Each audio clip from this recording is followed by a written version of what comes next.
What if I told you that you didn't actually domesticate your morning breakfast, but rather your breakfast domesticated you? I mean, it sounds totally absurd on its face, right? Right. And what if, the ambient stress you feel right now, just looking at your flooded inbox today or worrying about your 5-year plan, is actually the direct result of a trap set by a stalk of wheat roughly 10,000 years ago? Yeah, that is a wild thought. But when you look at the raw archaeological data, the entire narrative of human history that we all learned in school completely falls apart. It really does.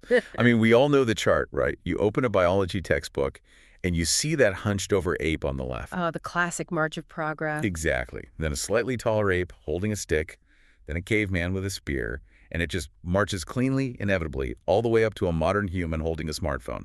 It basically presents our dominance as this absolute destiny. Yeah, but stepping into the actual biological record of humanity reveals a landscape that is completely backward compared to that neat little chart. We really have this deep-seated assumption that human existence has been a deliberate upward climb. But the timeline of our universe is just so vast, right? I mean, to really ground this, we have to look at the major thresholds. We do. So about 13.5 billion years ago, matter, energy, time, and space came into being. That's the realm of physics. Right, the Big Bang. Exactly. Then you fast forward to about 3.8 billion years ago, and certain molecules on this planet combine to form organisms, which, kicks off the realm of biology. And then comes the major pivot point that we are obsessing over today.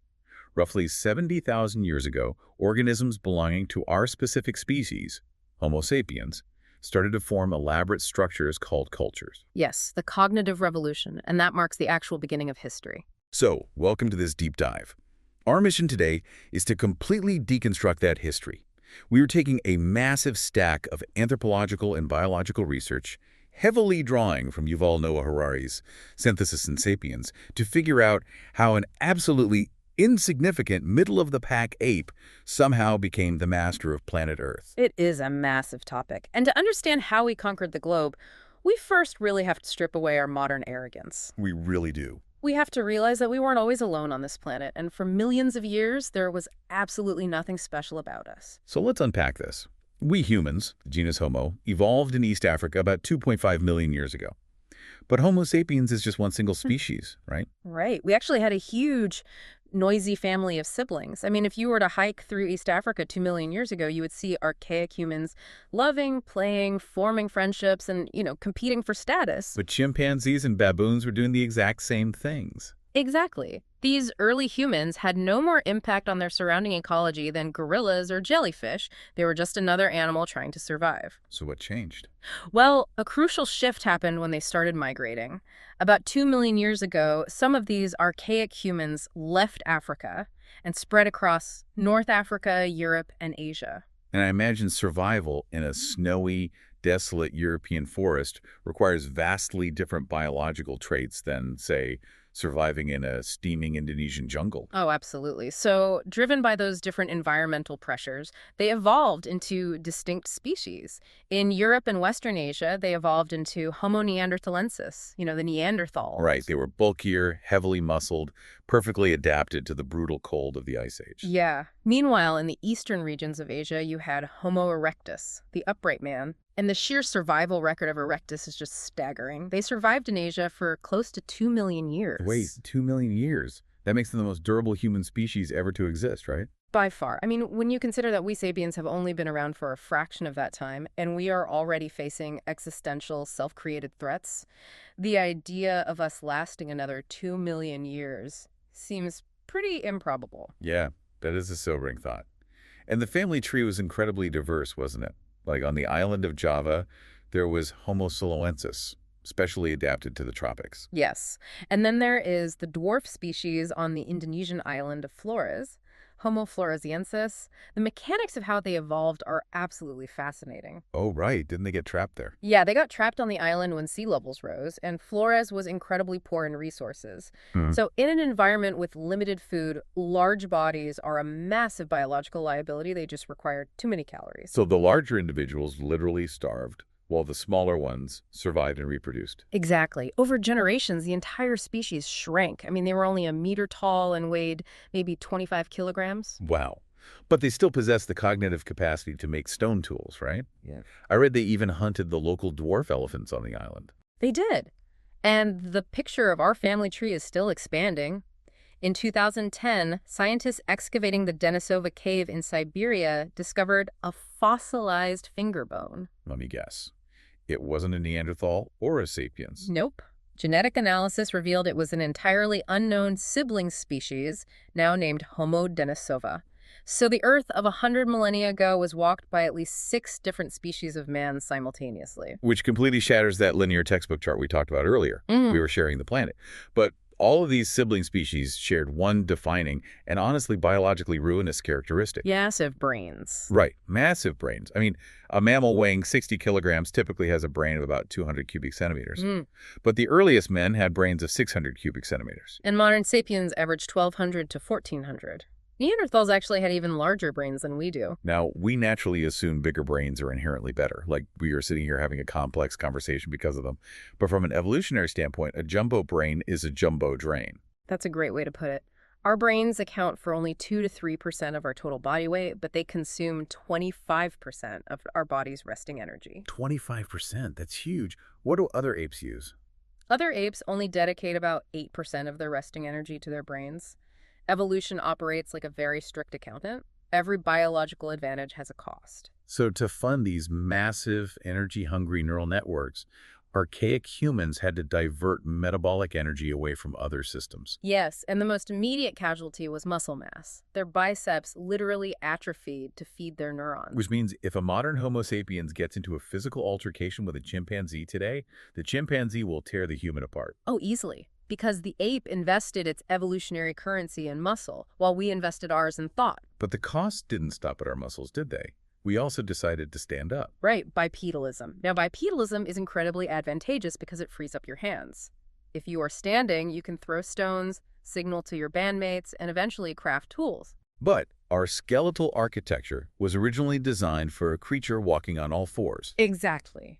Forcing a spine built for a quadruped to suddenly support an upright bipedal posture creates immense structural stress. So humankind paid for its expansive vision and nimble hands with millions of years of stiff necks, slipped discs, and massive backaches. We really did, and the biological toll on women was catastrophically higher. An upright gait fundamentally changes the shape of the pelvis. It requires narrower hips, which directly constricts the birth canal. And that structural narrowing was happening at the exact same evolutionary moment that our babies' brains, and therefore their skulls, were getting larger. It was an obstetrical dilemma.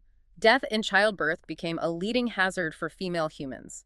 So natural selection relentlessly favored women who gave birth earlier. Right. Earlier in the pregnancy, while the infant's brain and skull were still relatively small and pliable enough to pass through the narrowed pelvis. Exactly. And the downstream effect of this is wild. Compared to almost every other animal, human babies are born entirely premature. That's so true. A horse can trot shortly after birth. A kitten can leave its mother to forage after a few weeks. But a human infant emerges entirely helpless, unable to fend for itself for years. And this helplessness forced a massive sociological adaptation. I mean, a single mother could not carry, nurse, and protect a helpless infant while simultaneously foraging enough food to survive. It takes a village, basically. Yes. Raising a human child required constant help from family members and neighbors. It necessitated the evolution of profound social ties. We became a species where survival depended entirely on the cohesion of the tribe. So you have these early humans, they have big energy-draining brains, they are physically weak, they have backaches, and they are burdened with helpless infants. It's not exactly a glamorous profile. No. I'm looking at that profile, and it does not sound like the master of planet Earth. It sounds like an animal clinging to survival. For millions of years, we were solidly in the middle management of the food chain. It is essential to recognize our historical mediocrity. We were absolutely not apex predators. The original utility of those sharp stone tools wasn't to hunt massive, dangerous beasts. What were they for then? We used them primarily to scavenge. Imagine the reality of the African savanna for our ancestors. You watch a pride of lions take down a giraffe. You and your band don't dare approach. You hide in the brush and wait. Because we couldn't fight a lion. Right. The lions eat their fill. But you still don't approach because now the hyenas and jackals move in to strip the remaining meat. And you cannot physically compete with a pack of hyenas either. So we just wait until everyone else is done. Exactly. Finally, when the carcass is stripped completely bare, you creep up nervously. The only thing left are the bones, so you use your specialized stone tools to crack open the bones just to scrape out the marrow inside. Wow. That was the human niche. We were marrow extractors. We were. And the psychological imprint of that 2 million-year period in middle management is profound. We only jumped to the very top of the food chain in the last 100,000 years, with the rise of Homo sapiens. It was an incredibly rapid ascent. Wait, I'm trying to map this to other ecosystems. When a lion or a great white shark sits at the top of the food chain, they project this undeniable majesty. They're confident. But humans are riddled with anxiety. Why did our jump to the top leave us so neurotic? Because of the speed of the ascent, lions and sharks evolved into apex predators very gradually over millions of years. This slow progression allowed the ecosystem to develop checks and balances. Like, as lions got better at hunting, gazelles simultaneously evolved to run faster. Right, nature maintained a balance. But sapiens acquired the tools and intelligence to dominate so quickly that the ecosystem had no time to adjust. And more importantly, our own psychology had no time to adjust. So we basically still have the minds of anxious scavengers. Precisely. We are not majestic, self-confident rulers of the earth. We are more akin to insecure, heavily armed dictators who just seized power in a coup. We are terrified of losing our position, constantly looking over our shoulders, hoarding resources. And that deep-seated anxiety makes us doubly cruel and dangerous. Countless historical calamities, from ecological collapses to devastating wars, stem from this over-hasty evolutionary leap. Okay, let's unpack this. If we were just these anxious scavengers waiting for leftovers, what exactly catalyzed that leap? How did we gain the power to overthrow the rest of the food chain and eventually wipe out our own sibling species? It all traces back to a single localized phenomenon, the control of fire. Fire, the spark. Yes. Around 300,000 years ago, some human species began using fire on a daily basis. At first, it provided obvious benefits, light in the darkness, warmth against the ice age cold, and a terrifying weapon against predators like lions. And we also developed fire agriculture, right? Deliberately torching impassable brush to create open grasslands. Right, which allowed us to easily harvest charcoaled animals and nuts from the ashes. But the true biological inflection point was cooking. Fire fundamentally altered our physiological evolution. How so? I mean, I know it tastes better, but biologically? Well, there are vast categories of food, like raw wheat, rice, and potatoes, that the human digestive tract simply cannot process in their natural state. Cooking is essentially pre-digestion outside the body. Oh, that makes sense. It alters the chemical composition of food, denaturing proteins and breaking down complex, indigestible carbohydrates. It also acts as a purifying agent, killing off deadly parasites and germs. But the most vital contribution of cooking was the conservation of energy and time, wasn't it? Yeah. Think about chimpanzees. I read they spend up to 5 hours every single day just chewing raw food. 5 hours just chewing. It takes immense mechanical effort to break down raw cellulose and muscle fiber. Because humans learn to cook, we can consume an enormous amount of calories in a single hour. And this brings us back to the strict accountant of evolution we talked about earlier. Both massive brains and long intestinal tracts are huge consumers of metabolic energy. Yes, biologically, you cannot afford both. Because cooking outsourced the heavy lifting of digestion to the fire, humans no longer needed a massive, energy-intensive intestinal tract. Wow. So as our intestines shortened over generations, the biological energy that was previously locked up in the gut was freed. And evolution diverted those newly freed funds directly to the brain. Cooking literally paved the biological pathway for the jumbo brains of Neanderthals and Sapiens. That is incredible. Fire was the first time an animal controlled a force of nature that was not limited by its own physical form. I mean, an eagle can ride a thermal column of air, but it cannot summon one. A single human with a fire stick could incinerate an entire forest in an afternoon. Armed with this mastery over fire and possessing these newly enlarged brains, Homo sapiens began to expand. Around 70,000 years ago, bands of sapiens poured out of East Africa, crossing into the Arabian Peninsula and rapidly spreading across Eurasia. But Eurasia was not empty.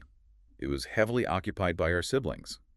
The Neanderthals were entrenched in Europe, and Homo erectus dominated Asia. The question of what happened when sapiens crossed borders and looked into the eyes of another human species is one of the most contentious debates in anthropology. Okay, so what actually happened? Well, historically, there have been two polarizing theories. The first is the interbreeding theory. This is a narrative of attraction, integration, and blending. It posits that when sapiens encountered Neanderthals, they recognized them as peers. So they bred, and their populations slowly emerged into a single, diverse gene pool. That's the idea. Then there's the replacement theory. This is a much darker narrative of incompatibility, revulsion, and genocide. So this theory suggests that sapiens and Neanderthals were physically and culturally alien to one another. Like, they had different mating habits, different body odors, different vocalizations. Right. According to this theory, sapiens had zero romantic interest in Neanderthals. And even if they did attempt to mate, their genetic divergence was so wide that they couldn't produce fertile offspring. So sapiens simply expanded, outcompeted the locals for food, or actively slaughtered them, remaining a quote-unquote pure species. For decades, the replacement theory was the absolute scientific consensus. It was partly supported by the fossil record, but it was also politically palatable. How do you mean politically palatable? Well, if the replacement theory was true, it meant all modern humans living today share the exact same pure genetic lineage. It firmly closed the door on any biological basis for racism. Oh, I see. But the scientific landscape experienced an absolute earthquake in 2010, didn't it? It really did. The mapping of the Neanderthal genome, geneticists managed to extract intact DNA from fossilized Neanderthal bones and compared it against the DNA of modern humans across the globe. And what did they find? The results left the scientific community reeling. It turned out that between 1% and 4% of the unique human DNA of modern populations in the Middle East and Europe is actually Neanderthal DNA. Wow. And they didn't stop there, right? They tested the DNA from that Denisovan finger bone found in Siberia. Yes. And the results were equally shocking. Up to 6% of the unique DNA of modern Melanesians and Aboriginal Australians originates from Homo denisova. So, wait, does that mean the interbreeding theory was entirely correct? Did we all just merge? Not entirely. I mean, the percentages, 1% to 4% and up to 6%, are undeniable evidence of interbreeding. But they are relatively small. It wasn't a wholesale merger of two populations. So what does the data actually suggest then? What it suggests is that roughly 50,000 years ago, sapiens, Neanderthals, and Denisovans were hovering at a very specific biological threshold. They had evolved far enough apart to be distinct species, but they were still just biologically close enough to occasionally mate and produce fertile offspring. So it wasn't a merger, it was more like a hostile takeover, where a few lucky native genes managed to hitch a ride on the invading Sapiens Express. That's a very accurate way to frame it. But that leaves a haunting question. If they didn't merge into us, why did the Neanderthals, the Denisovans, and all the others just vanish from the Earth? Today, we sit entirely alone. We have no biological siblings left. And I think this profound isolation makes us falsely believe that we are the absolute epitome of creation, entirely severed from the rest of the animal kingdom. Right. If a Neanderthal was sitting across from you on the subway today, would you still believe humanity was totally distinct from nature? Probably not. And that uncomfortable familiarity might be the exact reason we wiped them out. They were too familiar to ignore, but too different to tolerate. We know tolerance is not exactly a hallmark of Homo sapiens. I mean, even today, we wage horrific wars over microscopic differences in skin pigmentation or entirely abstract differences in religious dogma. So when sapiens encountered an entirely different species of human, one that competed for the exact same deer and foraging grounds, it is highly probable that the resulting conflict was the first and most total ethnic cleansing campaign in history. Whether we slowly starve them out by monopolizing resources with our superior social coordination, or whether we hunted them down in violent clashes, the result was the same. It was. But wait, let me anticipate a counterargument here. Neanderthals were physically much stronger than us. They had brains that were just as big, if not bigger. They knew how to control fire, and they had survived the absolute worst of the Ice Age. That's a great point. In a direct physical confrontation, a Neanderthal should crush a sapiens. Why did they lose the war for the planet? Because of an invisible internal revolution. Sometime between 70,000 and 30,000 years ago, a genetic mutation, likely a chance alteration in our DNA, fundamentally rewired the internal architecture of the sapiens' brain. We call this the cognitive revolution. And the archaeological evidence from this exact window of time just explodes. Yeah. Suddenly, sapiens aren't just making basic hand axes. They're inventing boats, oil lamps, bows and arrows, and the needles required to sew multi-layered, form-fitting clothes to survive the cold. They also begin creating art. There is an incredible ivory statue found in the Stadel Cave in Germany from this period. It is a human body with the head of a lion. Which is mind-blowing. That artifact alone proves they have the capacity for abstract thought, religion, and complex imagination. And all of this innovation comes down to a radical new technology, language. To be precise, many animals possess rudimentary language. Vervet monkeys have specific alarm calls. One call clearly communicates, "Careful," an eagle is overhead, and the troop will hide in the brush. And a different call translates to, "Careful, a lion is approaching," and the monkeys will immediately scramble up the nearest tree. Exactly. But Sapiens language is infinitely more supple and precise. We don't just shout "lion," we have the vocal and cognitive ability to say, "This morning, near the large bend in the river, I saw a lion tracking a herd of bison. I think if we approach from the western ridge, we can cut them off." That level of detail allows a band of humans to strategize, coordinate, and execute complex plans. While transmitting facts about the environment is vital, anthropologists propose a second, perhaps even more critical driver for the evolution of our language. It is called the gossip theory. The gossip theory. I love this one. It argues that Homo sapiens is fundamentally a social animal, and our most pressing survival need wasn't tracking lions, it was tracking each other. Right. If your survival depends entirely on the cooperation of your band, you desperately need to know the social dynamics. Who hates whom? Who is sleeping with whom? Who is an honest hunting partner? And who hoards food when no one is looking? It sounds like trivial high school drama, but social information is a matter of life and death. The sheer volume of data required to accurately map the shifting alliances, grudges, and friendships in a group of 50 humans is astronomically high. So gossip allowed sapiens to track this data. If you have reliable gossip about who can be trusted, your group can operate more cohesively. It allowed small bands to expand into larger, more formidable groups. But there is a hard biological ceiling to the gossip theory. Sociological research, specifically Dunbar's number, demonstrates that the maximum size of a social group bonded purely by intimate knowledge and gossip is about 150 individuals. And even in modern human society, this limit holds true, right? A startup company or a military company of under 150 people can function effectively on mutual acquaintance alone. You don't need a sprawling HR department, rigid rule books, or formal ranks. But the moment an organization grows to 200 or 300 people, the intimate social network fractures. You just can't keep track of everyone anymore. So if we are biologically hardwired to only cooperate in groups of 150, how do we explain the existence of a city with 10 million people or a global empire? This is the absolute crux of the cognitive revolution. The true unprecedented superpower of sapiens language is not the ability to describe a river or to gossip about a neighbor. It is the ability to transmit information about things that do not exist in the physical world at all. Myths, legends, gods, human rights. Fiction. Sapiens are the only animal that can talk about entire categories of entities that they have never seen, touched, or smelled. You could never convince a chimpanzee to hand over its banana today by promising it that, after it dies, it will go to an eternal chimpanzee heaven where bananas flow like water. Never. Only sapiens possess the cognitive architecture to believe in and act upon abstract fictions. And this is the mechanism that unlocked mass cooperation. If large numbers of strangers all believe in the same shared fiction, they can cooperate flexibly on an unprecedented scale. But I want to pause and challenge this concept for a second. Yeah. Let's look at this purely from the perspective of evolutionary fitness. Okay, go ahead.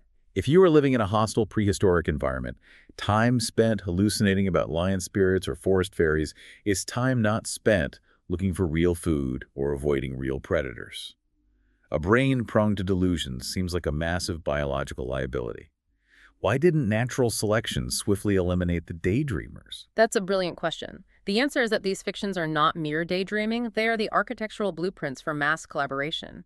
To understand how powerful this is, we have to look past spiritual myths and examine how we use fiction today. Let's use a modern analogy. Think about a massive global gig economy company. Let's call it Global Ride, a ride-sharing empire. They facilitate millions of trips a day, generate billions in revenue, and have operations in hundreds of cities.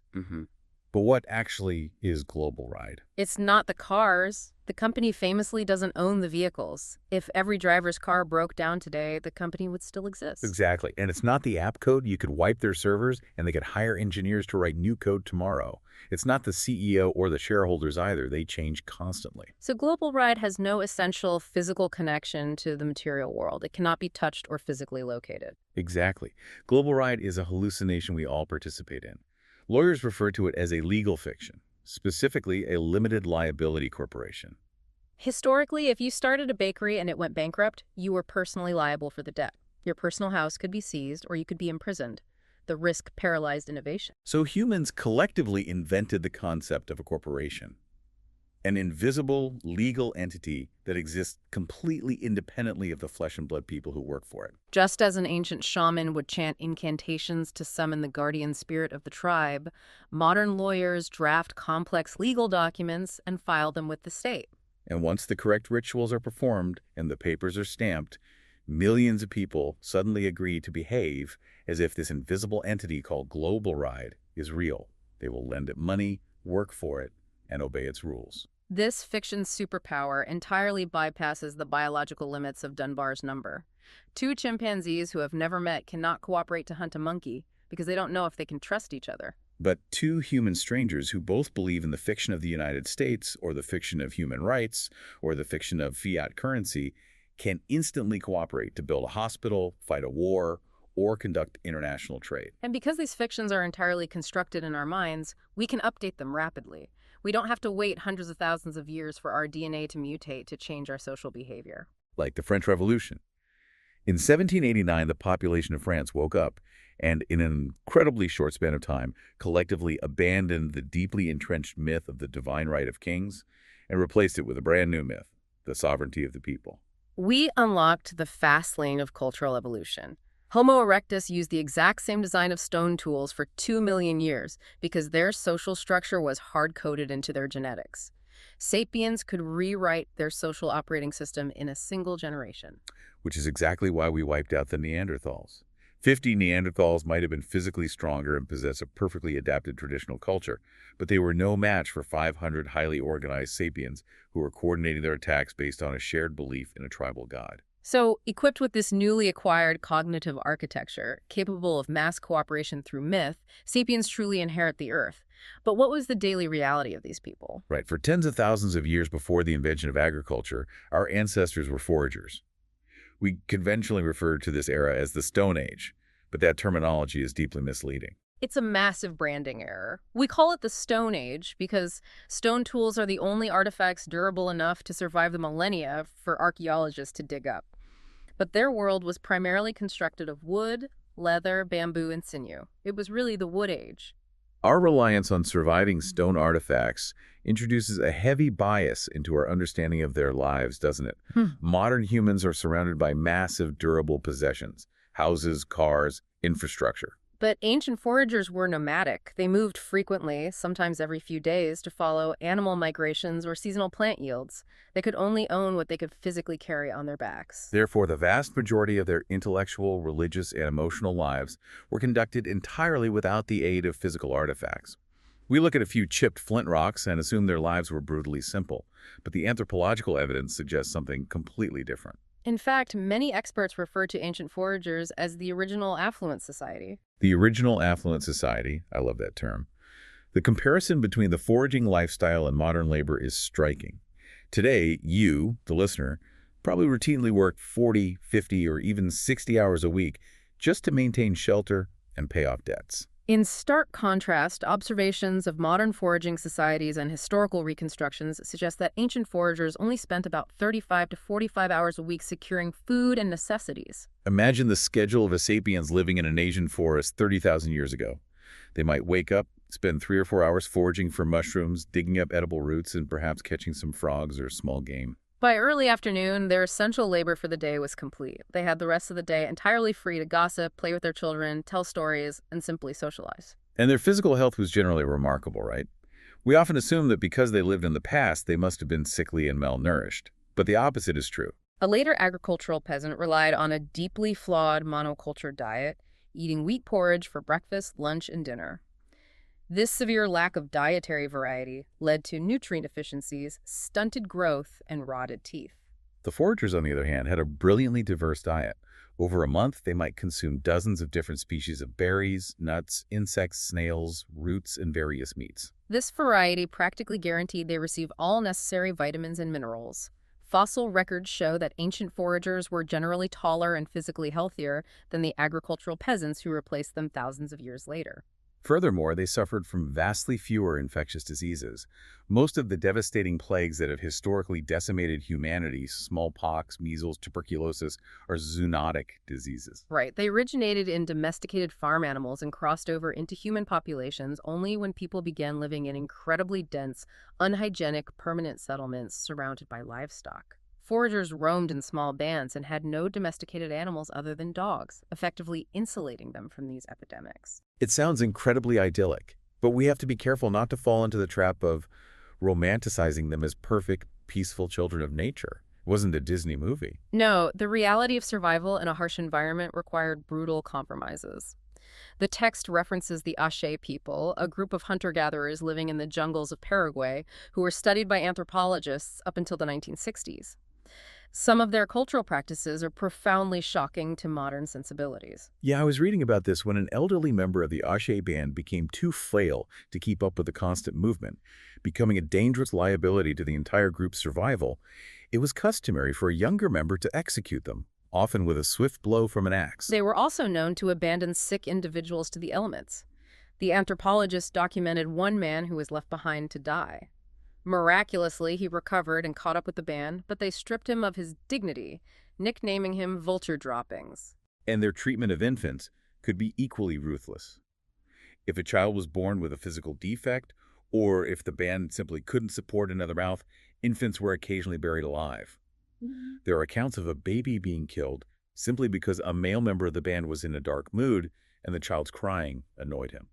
Yet, the very anthropologists who recorded these harsh realities also noted that the Ache were incredibly cooperative among themselves. Violence between healthy adults was exceedingly rare. They shared food completely equitably, had no concept of hoarding wealth, and prized social harmony above all else. They did not view the killing of an infant or an elder out of malice, but as a grim necessity dictated by the unforgiving math of their environment. They were neither pristine angels nor bloodthirsty fiends. They were complex humans trying to survive. And the depth of their culture was staggering. To grasp this, we only need to look at the Sungir burial site in Russia, which dates back roughly 30,000 years. That site is incredible. Archaeologists unearthed the grave of two children, a boy and a girl, buried head to head. The boy was draped in 5,000 individually carved ivory beads, wore a hat adorned with fox teeth, and had a belt decorated with 250 fox teeth. And the girl was buried with an astonishing 5,250 ivory beads. The labor economics of that grave are just mind-bending. Experimental archaeology reveals that an experienced artisan using stone tools requires approximately 45 minutes to carve a single ivory bead. Those 10,000 beads represent roughly 700 hours of highly skilled, delicate labor. That is the equivalent of more than 3 years of uninterrupted full-time work by a master craftsman. A young boy and girl could not possibly have earned that immense level of respect or wealth through their own hunting prowess. Exactly. This burial absolutely proves that these ancient foragers had highly complex socio-political hierarchies. They may have believed in royal lineages, or perhaps they viewed these children as reincarnated deities or powerful spirits. We can't know for sure, but we know their society was far more than just scratching out an existence in the dirt. And this complexity brings up one of the most hotly debated aspects of the foraging era, the prevalence of war. Were these diverse, complex cultures generally peaceful, or were they defined by constant tribal warfare? The archaeological evidence is maddeningly contradictory, which probably just means different regions had vastly different cultures. If you look at surveys of hundreds of pre-agricultural skeletons found in regions like Israel and Portugal, there are almost zero signs of human-inflicted violence. You could argue they were entirely peaceful. However, if you examine the Danube Valley during the same era, a horrifying 4.5% of all excavated skeletons show definitive signs of violent death. To put that percentage into context, during the bloodiest century in all of recorded human history, the 20th century, which saw 2 world wars and multiple genocides, only about 5% of human deaths were caused by human violence. So the ancient Danube Valley was experiencing a per capita casualty rate comparable to the era of World War II. And at the Jabal Sahaba site in Sudan, an ancient cemetery revealed that roughly 40% of the bodies had spear points or stone arrowheads embedded directly into their bones. The reality is that the foraging world was deeply fragmented. Without overarching empires or global trade networks, one valley might be a peaceful utopia, while the neighboring valley was locked in a multi-generational blood feud. Think about the sheer cognitive load required to navigate this world. Yeah, I want to speak directly to the listener right now. Think about the skills you rely on to survive today. You know how to operate your smartphone, you know how to drive a car, and you know the specific tasks required for your job. But for everything else, you rely blindly on a vast network of millions of other experts. You don't know how to grow food, purify water, or synthesize medicine. You have outsourced your survival. An ancient forager did not have the luxury of outsourcing. To survive a single day, an individual needed a breathtakingly comprehensive mental map of their territory. They needed to intimately understand the seasonal growth patterns of hundreds of different plants. They needed to predict the behavioral habits of various animals. They had to be master craftsmen, knowing the exact flaking properties of flintstone to make a knife, how to mend a torn leather cloak to avoid freezing, and how to set a snare for a rabbit. Every single individual had to be an absolute master of their environment. In fact, the biological record shows a shocking trend. The average size of the human brain has actually shrunk since the foraging age. It seems so counterintuitive, but agriculture and complex civilization created what evolutionary psychologists bluntly term niches for imbeciles. In a modern or agricultural society, you can survive and pass on your DNA by performing a single, highly repetitive task, like carrying water buckets or working on an assembly line, while relying entirely on the collective genius of the society for everything else. The individual prehistoric forager was, on a personal level, arguably the most knowledgeable, physically dexterous, and skillful human in history. Yet, despite their incredible skills and complex cultures, there's this massive curtain of silence drawn over their era. We don't know the names of their leaders, we don't know the details of their political alliances or the doctrines of their religious wars. But we must absolutely not mistake that silence for insignificance. We cannot assume they wandered the earth leaving no trace, because while they were telling their myths and gathering their berries, these foragers were completely reshaping the global ecology. Long before the invention of the factory or the tractor, sapiens were an ecological flood. We were, quite literally, the serial killers of the animal kingdom. Let's look at the trail of evidence we left behind. About 45,000 years ago somehow, a group of sapiens managed to cross open ocean channels and landed on the continent of Australia. The ecosystem they found was a bizarre universe of giant animals, entirely isolated from the rest of the world. Australia was teeming with megafauna. There were kangaroos that stood 2 meters tall. There was a predatory marsupial lion the size of a modern Siberian tiger. And roaming the plains was the diprotodon, an absolutely massive 2.5-ton giant wombat. And within a few short millennia of sapiens' arrival, virtually all of these magnificent giants were wiped from the face of the earth. Out of the 24 species of Australian animals weighing 50 kilograms or more, 23 went completely extinct. The entire ecological food chain collapsed and had to be radically rearranged. Now, whenever we discuss mass extinctions in prehistoric times, there is an immediate impulse to blame climate change. It is the perennial alibi. People assume that the end of an ice age simply made the environment uninhabitable for these giants. Exactly. Let me push back on this. The Earth's climate is constantly warming and cooling. Why shouldn't we assume that a sudden shift in global temperatures just starved out the diprotodons and the newly arrived humans simply watched it happen? It's a fair question. But when we rigorously examine the evidence, the climate change alibi completely disintegrates. First, the Earth's climate fluctuates constantly.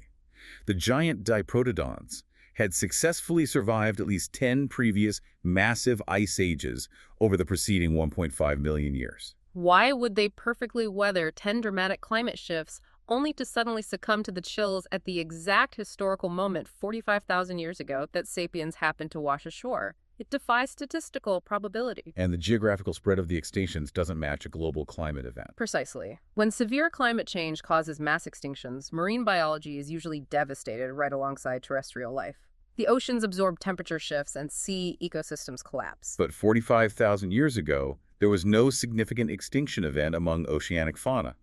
The devastation was strictly limited to land animals, the exact animals that were newly accessible to sapiens hunters. But the most damning evidence is the undeniable pattern of our migration. Every single time Homo sapiens set foot in a new, previously isolated territory, the megafauna rapidly vanished. If it was global climate change, the extinctions would happen simultaneously everywhere. But they didn't. The giant moa birds and massive eagles of New Zealand survived perfectly fine through all the climate shifts, right up until the Maori people arrived a mere 800 years ago. The mammoths of Wrangel Island in the Arctic Ocean outlived their mainland cousins by thousands of years. They only went extinct about 4,000 years ago. What happened 4,000 years ago? Sapiens finally developed the technology to reach the island. The devastation of the Americas is perhaps the most brutal chapter. About 16,000 years ago, sapiens adapted to the extreme cold of Siberia and crossed the frozen land bridge into Alaska. As they moved south into the vast expanses of North and South America, they encountered an ecosystem out of a fantasy novel. They met ground sloths that weighed 8 tons and stood 6 meters tall. There were herds of indigenous horses, giant camels, and terrifying saber-toothed cats. And the slaughter was breathtaking in its speed. Within just 2,000 years of the sapiens' arrival, the megafauna was decimated. North America lost 34 out of its 47 genera of large mammals. South America fared even worse, losing 50 out of 60. The smoking gun that definitively proves human culpability comes from coprolites. Paleontologists study fossilized sloth dung to track their populations. By using radiocarbon dating on this dung, they can map exactly when and where the giant sloths lived. On the mainland of the Americas, the trail of fossilized dung abruptly stops the moment human artifacts appear in the geological layer. But the truly condemning detail comes from the Caribbean islands, like Cuba and Hispaniola. While the mainland sloths were eradicated, the giant sloths living on these islands continued to thrive, leaving fresh layers of fossilized dung for several thousand years longer. They survived right up until about 5000 BC. And what happened in 5000 BC? The first human tribes finally managed to construct boats capable of navigating the Caribbean Sea and landed on those islands. The timeline of the dung is impossible to dodge. We are the culprits. But this raises a mechanical question. How did a small band of humans, armed only with primitive stone-tipped spears, manage to hunt a 2.5-ton Diprotodon or an 8-ton sloth into absolute extinction? It doesn't seem physically possible to kill enough of them. You don't need to slaughter them in massive, bloody campaigns. You only need to apply slow, consistent pressure. It comes down to reproductive math. Large mammals, what biologists call case-selected species, breed incredibly slowly. An elephant or a giant sloth has a long pregnancy, usually only gives birth to a single offspring, and requires years to nurse and protect that offspring before it reaches maturity. So their population growth is glacially slow. Exactly. If a tribe of sapiens hunters manages to kill just one giant Diprotodon every few months to feed the band, the death rate of the species will subtly outpace its birth rate. Over a few millennia, that slow mathematical bleed guarantees total extinction. And these animals made it exceptionally easy for us because they had absolutely no fear of humans. In Africa and Asia, the animals evolved alongside us for 2 million years. As we slowly figured out how to use tools and coordinate hunts, the local animals learned that the frail, bipedal ape was dangerous. They learned to keep their distance. But the giants of Australia and the Americas had never seen a human before. They saw a small, weak-looking creature and simply didn't register us as a threat until the spear was already in their flank. Furthermore, we didn't just hunt them directly, we fundamentally destroyed their habitats. As sapiens spread, they utilized fire agriculture on a massive scale. They systematically burned down vast tracts of dense, ancient forests to clear the way for open grasslands, which were much easier to navigate and flush game out of. The megafauna relied heavily on those specific forest ecosystems. Between the direct hunting pressure and the total incineration of their food supply, the giants had no chance. By the time we arrive at the agricultural revolution, Homo sapiens had already driven roughly half of the planet's big beasts into total extinction. We were in ecological terror. But then, having conquered the globe, having wiped out our sibling species in the megafauna, we made a fateful decision around 10,000 years ago. We stopped wandering. We settled down and we began to farm. The agricultural revolution. And this brings us back to the most counterintuitive concept we promised at the start of this deep dive. Our entire educational system teaches us that the agricultural revolution was a great leap forward. It is framed as the ultimate triumph of human brainpower over the wild forces of nature. We supposedly figured out the secrets of botany, tamed the wild crops, and freed ourselves from the brutal uncertainty of foraging to build civilized, comfortable lives. That narrative is an absolute fantasy. The agricultural revolution was, in reality, history's biggest fraud. We did not domesticate wheat. We domesticated us. I am obsessed with this perspective. If you look at this through the lens of evolutionary biology, you have to look at it from the viewpoint of the wheat plant itself. 10,000 years ago, wheat was just a pathetic, insignificant wild grass struggling to survive in a tiny, restricted region of the Middle East. Today, wheat fields cover 2.25 million square kilometers of the Earth's surface. That is nearly 10 times the size of Britain. How did a frail grass conquer the globe? It did it by manipulating the most dangerous ape on the planet. It was an evolutionary masterstroke by the plant. Before wheat, sapiens were living a relatively comfortable, varied life, hunting and gathering. But then we started investing our energy into cultivating this one specific plant. And wheat is incredibly, almost comically demanding. It cannot grow in rocky soil, so sapiens were manipulated into breaking their backs, clearing heavy stones from the fields. It cannot tolerate competition, so sapiens spent days blistering in the sun, hunched over, pulling weeds. It requires immense amounts of water, so sapiens tethered themselves to rivers and lugged heavy buckets back and forth. The physical toll on the human body was catastrophic. Our evolutionary architecture was built to sprint after gazelles, climb trees for fruit, and walk for miles. We were absolutely not built to hunch over a plow or repeatedly swing a scythe. The archaeological skeletons of early farmers are riddled with slip discs, severe arthritis, and hernias. We destroyed our bodies to serve the wheat. The very etymology of the word domesticate reveals the truth. It stems from the Latin root domus, which means house. Who is the one living in the house? The sapiens. We abandoned our freedom to roam and voluntarily locked ourselves into permanent settlements directly next to our demanding fields. And what did we get in return for this grueling labor? Our diet collapsed. We traded a robust, varied diet of dozens of meats, nuts, and berries for a precarious diet entirely dependent on carbohydrates. Our teeth rotted and our stature shrank. We also became desperately vulnerable to the weather. If a drought hit a prehistoric forest, a foraging band simply packed up their minimal belongings and walked to a new territory. If a drought hit an agricultural settlement, the farmers could leave their fields. They stayed, and they starved by the millions. And the concentration of resources required by farming caused human violence to skyrocket. When you are a nomad and a rival band threatened you, your easiest survival strategy is to simply retreat into the vast wilderness. But if you are a farmer, your field, your house, and your stored grain represents your entire life's labor. You cannot run away. You are forced to stay and fight to the death to protect your stationary assets.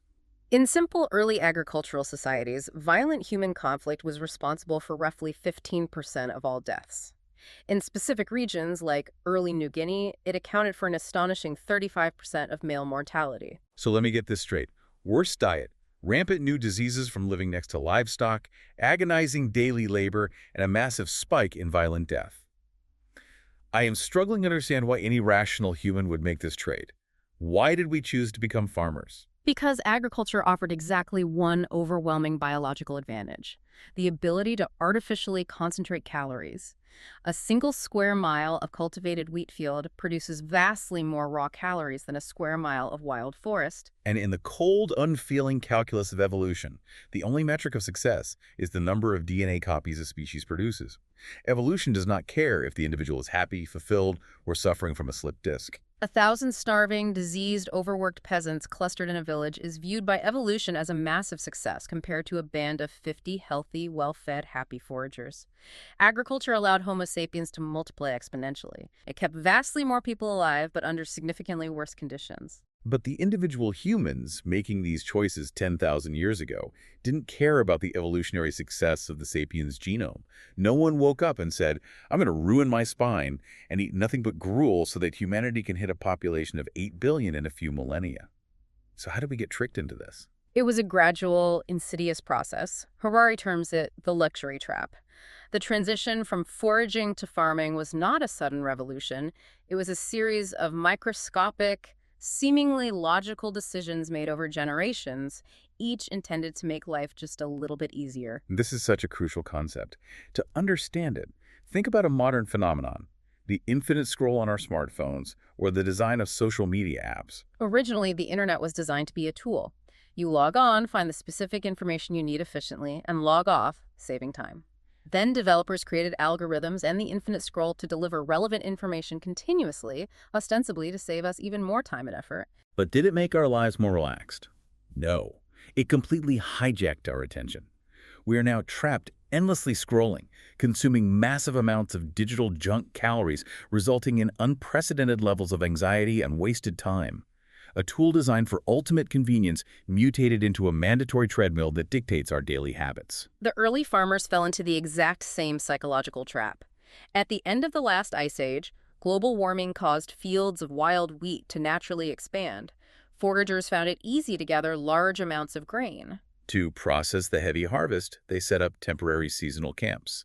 As they milled the grain, seeds inevitably spilled. More wheat grew around the camps the following year. It's just simple efficiency. They thought, why walk 5 miles to gather wheat when we can just throw some seeds near our tents? Then the next generation realized that burying the seeds protected them from birds. The generation after that realized that pulling out the competing weeds resulted in a better yield. Each generation made a tiny logical improvement to secure more food and make life easier. They thought, if we just work a little harder this season to hoe the field, we'll have a massive surplus. We won't have to worry about lean winters anymore. Life will be secure and relaxed. But they tragically failed to fathom the full cascade of consequences. When they abandoned their nomadic lifestyle to stay near the fields, their biology reacted. Nomadic women naturally space out their children, often waiting up to 4 years between births, because carrying multiple helpless infants on the trail is impossible. But in a settled farming village, a woman could have a baby every single year. The population exploded. The extra mouths to feed immediately consumed the massive surplus of wheat they had worked so hard to grow. So they had to clear more land, pull more weeds, and work even harder just to maintain the baseline. Furthermore, because mothers were weaning infants earlier to have more children, the babies were fed a diet of nutrient-poor grain gruel instead of breast milk. Combined with the cramped, disease-ridden conditions of the village, child mortality skyrocketed. Up to a third of children died before reaching adulthood. And the trap finally snapped shut. By the time the descendants of those original foragers realized that their lives were infinitely harder, more stressful, and less healthy than the lives of their ancestors, there was absolutely no going back. The population density had grown too high. You cannot take an agricultural village of 100 people and say, this farming experiment failed, let's go back to foraging the forest. The surrounding natural landscape can now only sustain 10 foragers. So who in the village is going to volunteer to let the other 90 starve to death? No one. Population growth burned humanity's boats. The relentless pursuit of an easier, more secure life inadvertently locked our species into millennia of immense physical hardship. That perfectly explains the economic and biological mechanics of the trap. But what if there is an entirely different motive behind the agricultural revolution? What if the shift to farming wasn't driven by a miscalculation about food supplies? What if it was driven by the exact same superpower that allowed us to wipe out the Neanderthals? What if farming was born from our fictions? This possibility is rooted in a truly stunning archaeological discovery in southeastern Turkey, a site called Göbekli Tepe. Excavations there revealed massive, beautifully carved stone pillars, some weighing up to 7 tons and reaching 5 meters high. The entire complex is clearly monumental architecture, and it dates back to 9500 BC. And that date changes everything. 9500 BC is thousands of years before any complex, settled agricultural society existed in that region. All the archaeological evidence at the site indicates that this massive structure was constructed entirely by nomadic hunter-gatherers. It completely inverts the standard historical narrative. We have always assumed a strict sequence. First, humans figure out how to farm, then the stable food supply allows them to build permanent villages, eventually they produce a large enough surplus of food to free up labor, and then they build a temple in the center of their society. But Göbekli Tepe is a massive temple built first by foragers. It implies that religion preceded agriculture. But how did nomadic foragers manage to feed the thousands of workers required to carve and raise 7-ton pillars? That is the crucial question. It required an immense localized food supply. And geneticists have discovered a vital clue. They mapped the DNA of modern domesticated einkorn wheat and traced its lineage back to its exact point of origin. They discovered that wild einkorn wheat was first cultivated in the Karakada Hills, which are merely 30 kilometers away from Göbekli Tepe. It's an unbelievable connection. It suggests that the foragers didn't settle down to make their lives easier. They were driven by a profound religious myth, a shared fiction that demanded they build this monumental temple. To fuel the massive labor force building the temple, they were forced to intensively cultivate the wild wheat growing nearby. We literally enslaved our bodies to the wheat plant in order to serve our mythological fictions. And while our enslavement to wheat is an irony of history, the bargain we forced upon domesticated animals is an absolute tragedy. We mentioned earlier that agriculture allowed the sapiens genome to multiply exponentially. We extended that same biological success to our livestock. Today, there are over 25 billion chickens on Earth, a billion cattle, and a billion pigs. From a purely evolutionary perspective, they are the most successful animals in history. But individually, they are the most miserable creatures that have ever existed. The entire process of domestication is fundamentally reliant on breaking an animal's natural instincts, destroying its social ties, and forcing it into total submission. To manage aggressive male animals like bulls or stallions, early farmers routinely castrated them. To control pigs and prevent them from escaping, farmers in regions like New Guinea developed horrifying practices. They slice off a large chunk of a pig's sensitive nose. Every time the pig tries to follow its natural instinct to root in the dirt for food, it experiences agonizing pain. This artificially renders the animal completely dependent on the human farmer for survival. In some cases, they literally gouge out the pig's eyes to keep them docile. And the mechanics of the dairy industry are built on a deeply brutal biological reality that we rarely think about. A cow, like any mammal, only produces milk if she has recently given birth to a calf. So, to maintain a constant supply of milk for human consumption, farmers must keep the cow constantly pregnant. But you cannot let the calf drink the milk you want to sell. Throughout history, the solution was either to slaughter the calf immediately upon birth or to employ sadistic tools, like fastening a ring of sharp thorns around the baby calf's mouth. When the calf tries to naturally nurse, the thorns violently stab the mother's udder, forcing her to aggressively kick her own starving infant away. The modern industrial iterations of these practices are even more extreme. Consider a calf born into a modern factory meat farm.